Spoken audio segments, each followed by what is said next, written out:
Hey everybody. What we decided to do for this presentation, since I'm out of town, was for me to just give a brief summary kind of Ashley and I's coding process with phenomenology, just talking briefly about really the process, and Ashley will talk further about other aspects of the work that we did over the last week. So I'm just going to kind of go through a few things that stood out for me. So just starting off with the development of our data management plan, Ashley and I discussed phenomenology kind of at length. We talked briefly after class and then talked again that evening and the next day about what our data management plan would be or could be. We kind of talked about a number of options in phenomenology, Moustakis, IPA, but we ultimately settled on Van Manen, in part in the conversations because I did that presentation earlier in the class about Van Manen. Kind of got interested in the process, so I convinced Ashley to follow the Van Manen process. So we tried that. I think it worked out quite well. So what we did was independent coding, and we chose to use Van Manen's holistic approach.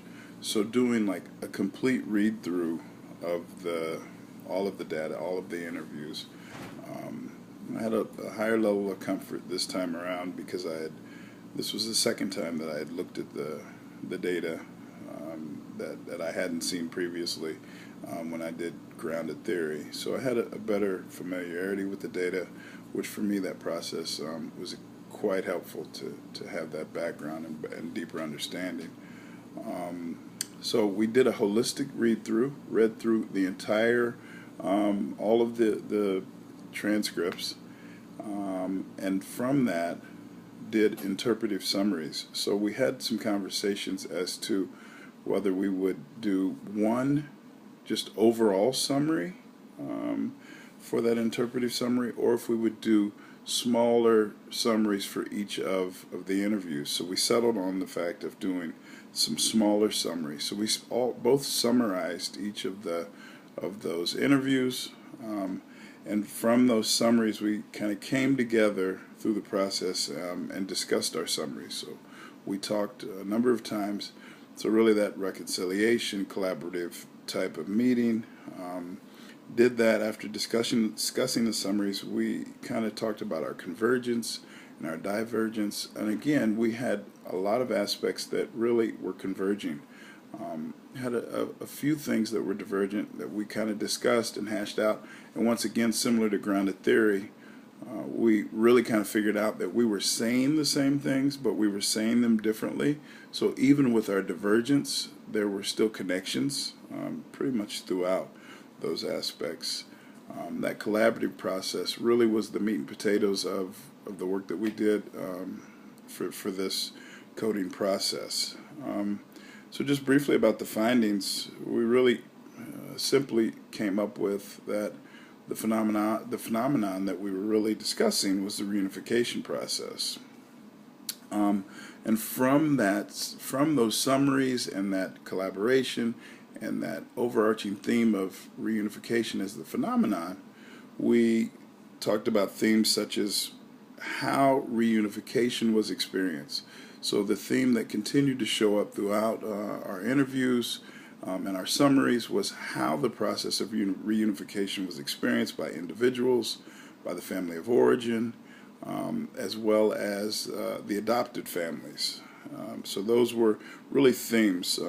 Some themes sub-themes that kind of came up or subcategories were going and coming home. Ashley will talk a little more about that, I'm quite sure.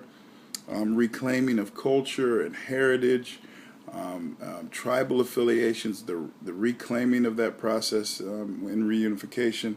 And one thing that stood out for me was the process or the conversations around dissonance.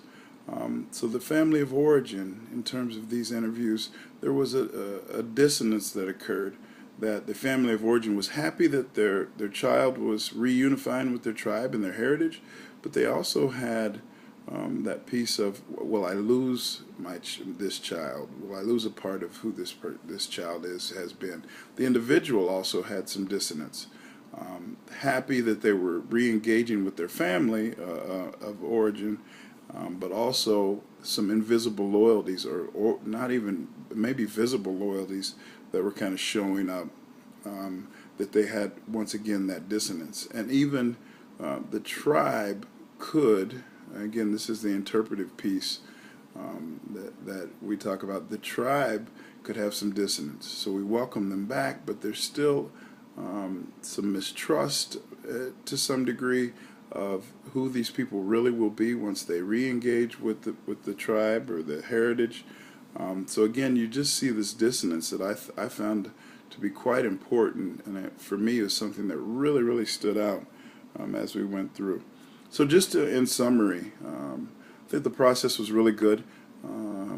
With the cultural aspects of these interviews, phenomenology is not necessarily a great fit. I think it could be utilized, but going in, I didn't think it would be a fit at all, but learned quite a bit about how it may be effective and really was for us as we kind of went through. So that's just my brief summary. Hope all is well, and enjoy your spring break as we kind of venture down that road, and hopefully we won't get 20 more inches of snow. All right? Take care.